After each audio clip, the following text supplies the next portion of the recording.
ક્યારે વિચાર્યું છે કે એક નાનકડા મામૂલી દેખાતા બીજમાં શું છુપાયેલું હોય છે? એ ખાલી એક દાણો નથી, પણ આખા ભવિષ્યના છોડનો, કદાચ આખા જંગલનો નકશો છે. તો ચાલો આજે આપણે કુદરતની આ માઇક્રોસ્કોપિક એન્જિનિયરિંગની કમાલને નજીકથી સમજીએ. તો આપણી આ સફર 4 ભાગમાં વહેંચાયેલી છે. પહેલાં આપણે જોઈશું એક ક્રાંતિકારી બેવડી ઘટના વિશે. પછી એ સમજીશું કે ખોરાકનો પુરવઠો કેવી રીતે બને છે. ત્યારબાદ જોઈશું કે ભ્રૂણ કેવી રીતે આકાર લે છે. અને છેલ્લે આ બધું મળીને કેવી રીતે એક સંપૂર્ણ બીજ પેકેજ તૈયાર થાય છે એના પર વાત કરીશું. તો ચાલો શરૂ કરીએ પહેલા ભાગથી, એક ક્રાંતિકારી બેવડી ઘટના. અહીં સવાલ એ થાય કે મોટાભાગના જીવોમાં એક જ ફલન થાય છે. તો પછી આ સપુષ્પી વનસ્પતિઓને શું એવું હતું કે એમને એક નહીં પણ 2 ફલનની જરૂર પડી? ચાલો આ રહસ્ય ઉકેલીએ. ઓકે, તો આ આખી પ્રક્રિયાને સમજવા માટે પહેલાં આપણે એના 2 મુખ્ય પાત્રોને ઓળખી લઈએ. એક છે અંડકોષ, જેમાંથી બનશે ભવિષ્યનો છોડ, એટલે કે ભ્રૂણ. અને બીજો છે મધ્યસ્થ કોષ, જેનું કામ છે આ ભ્રૂણ માટે ટિફિન બોક્સ, એટલે કે ભોજન તૈયાર કરવાનું. આ બંનેનો રોલ બહુ જ મહત્વનો છે. જુઓ, સપુષ્પી વનસ્પતિઓમાં સામાન્ય ફલન નથી થતું. અહીં થાય છે બેવડું ફલન. હા, એકસાથે 2 ફલન. અને આ કોઈ ભૂલ નથી, પણ કુદરતની એકદમ સ્માર્ટ સ્ટ્રેટેજી છે. વનસ્પતિ પોતાની કિંમતી ઊર્જા ખોરાક બનાવવા પાછળ ત્યારે જ ખર્ચે છે જ્યારે એને ખાતરી થઈ જાય કે હા, ભ્રૂણ બનવાનો જ છે, કોઈ વેસ્ટેજ નહીં. તો આ 2 ફલન થાય છે કેવી રીતે? ચાલો સમજીએ. પહેલું ફલન, જેને સંયુગ્મન કહેવાય છે, એમાં એક નરજન્યુ અંડકોષ સાથે જોડાય છે અને એનાથી બને છે યુગ્મનજ, એટલે કે ભવિષ્યનો ભ્રૂણ. બરાબર? હવે એ જ સમયે બીજો નરજન્યુ સીધો જઈને મધ્યસ્થ કોષ સાથે જોડાય છે. આને કહેવાય છે ત્રિકીય જોડાણ. કેમ? કારણ કે એમાં કુલ 3 કોષ કેન્દ્રોનું મિલન થાય છે. તો પહેલા ફલનથી જે બન્યું એ છે યુગ્મનજ. હવે આ ખાલી એક કોષ નથી, સમજો. હા, તો ભવિષ્યના આખા છોડની બ્લુપ્રિન્ટ છે. એની અંદર જ એ બધી જ જનીનિક માહિતી છે કે છોડ કેવો દેખાશે, એના પાંદડા કેવા હશે, ફૂલ કેવા આવશે, બધું જ. અને જે બીજું ફલન થયું, એટલે કે ત્રિકીય જોડાણ, એનાથી બને છે પ્રાથમિક ભ્રૂણપોષ કોષકેન્દ્ર, અથવા ટૂંકમાં PEN. અને આની ખાસિયત છે એની ત્રિકીય પ્રકૃતિ, એટલે કે 3N. આનો મતલબ એ છે કે એની પાસે રંગસૂત્રોના 3 સેટ છે, જે એને પોષક તત્વોથી ભરપૂર બનાવે છે. આ ભ્રૂણ માટેનું એક સુપરફૂડ છે એમ કહી શકાય. ચાલો હવે આપણે આગળ વધીએ આપણા બીજા તબક્કામાં, ખોરાકનો પુરવઠો બનાવવો. બેવડું ફલન તો થઈ ગયું. હવે છોડનું પહેલું કામ છે આવનારા મહેમાન, એટલે કે ભ્રૂણ માટે ખાવા પીવાની વ્યવસ્થા કરવાનું.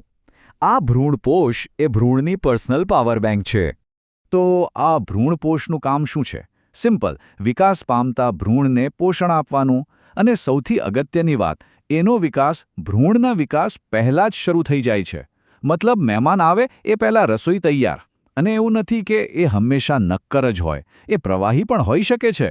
જેમ કે આપણે જે નાળિયેર પાણી પીએ છીએ એ બીજું કંઈ નહીં પણ પ્રવાહી ભ્રૂણપોષ જ છે. અને જે સફેદ મલાઈ હોય છે એ ઘન ભ્રૂણપોષ છે. ઓકે, તો ખાવા પીવાની બધી વ્યવસ્થા થઈ ગઈ છે. હવે વારો છે આપણી વાર્તાના મુખ્ય પાત્રનો, એટલે કે ભ્રૂણનો. ચાલો જોઈએ કે એક કોષમાંથી એક નાનકડી વનસ્પતિ બનવાની સફર કેવી હોય છે. આ સફર શરૂ થાય છે એક જ કોષથી, એટલે કે યુગ્મનજથી. પછી એ ધીમે ધીમે વિભાજન પામીને પૂર્વ ભ્રૂણ બને છે. પછી કોષોનો એક ગોળાકાર સમૂહ બને છે. થોડા સમય પછી એ હૃદયના આકાર જેવો દેખાવા લાગે છે અને છેવટે એક પુખ્ત ભ્રૂણમાં ફેરવાય છે, જેમાં એક નાનકડા છોડના બધા જ મુખ્ય ભાગો મોજૂદ હોય છે. હવે વનસ્પતિ જગતમાં ભ્રૂણના મુખ્ય 2 પ્રકાર જોવા મળે છે, દ્વિદળી અને એકદળી. આ નામ એમના બીજપત્રોની સંખ્યા પરથી પડ્યા છે. જેમ કે ચણા કે મગફળીને આપણે 2 ભાગમાં વહેંચી શકીએ છીએ, ખરું ને? એ એના 2 બીજપત્રો છે, એટલે એ દ્વિદળી છે. પણ ઘઉં કે મકઈમાં આવો એક જ દાણો હોય છે, એટલે એ એકદળી છે. આટલું સિમ્પલ છે.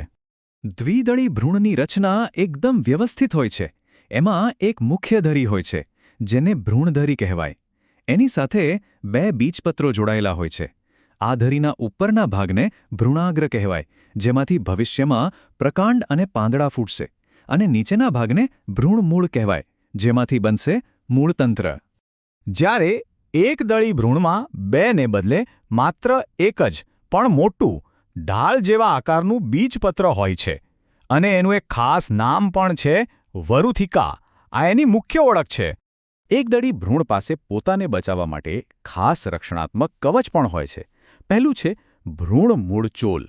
આ એક પ્રકારનું રક્ષણાત્મક કવચ છે જે નાજુક ભ્રૂણ મૂળને ઢાંકીને રાખે છે. જ્યારે મૂળ જમીનમાં ઉતરવાનું શરૂ કરે ત્યારે એને કોઈ નુકસાન ન થાય એની ખાતરી આ કવચ કરે છે. અને આવું જ બીજું રક્ષણાત્મક કવચ છે ભ્રૂણાગ્રચોલ. આનું કામ છે ભ્રૂણાગ્ર એટલે કે ભવિષ્યના પ્રકાંડને બચાવવાનું. જ્યારે બીજમાંથી કૂંપળ ફૂટીને જમીનની બહાર આવે ત્યારે રસ્તામાં પથ્થર કે માટીથી એને ઘસારો ન લાગે એના માટે આ એક કુદરતી હેલ્મેટ જેવું કામ કરે છે. તો હવે આપણે આવી ગયા છીએ આપણા અંતિમ અને ચોથા તબક્કામાં, સંપૂર્ણ બીજ પેકેજ. ભ્રૂણ તૈયાર છે, એનું ટિફિન બોક્સ એટલે કે ભ્રૂણપોષ પણ પેક થઈ ગયું છે અને રક્ષણાત્મક કવચ પણ પહેરી લીધા છે. હવે આ બધું ભેગું મળીને જે અંતિમ ઉત્પાદન બને છે એની યાત્રા શરૂ થવા માટે તૈયાર છે. ટૂંકમાં કહીએ તો બીજ શું છે? એ એક નાનકડી વનસ્પતિ છે જે પોતાના ખોરાકના પુરવઠા સાથે એક મજબૂત રક્ષણાત્મક કવચમાં પેક થયેલી છે અને બસ યોગ્ય ક્ષણની રાહ જોઈ રહી છે.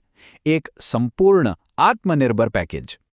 જીવન અને ખોરાકનું આ એક પરફેક્ટ પેકેજ તો છે જે બસ પોતાની ક્ષણની રાહ જોઈ રહ્યું છે. પણ સવાલ એ છે કે આ સફરની શરૂઆત કઈ બાબતથી થતી હશે? શું છે ટ્રિગર જે આ સૂતેલા જીવનને જગાડે છે?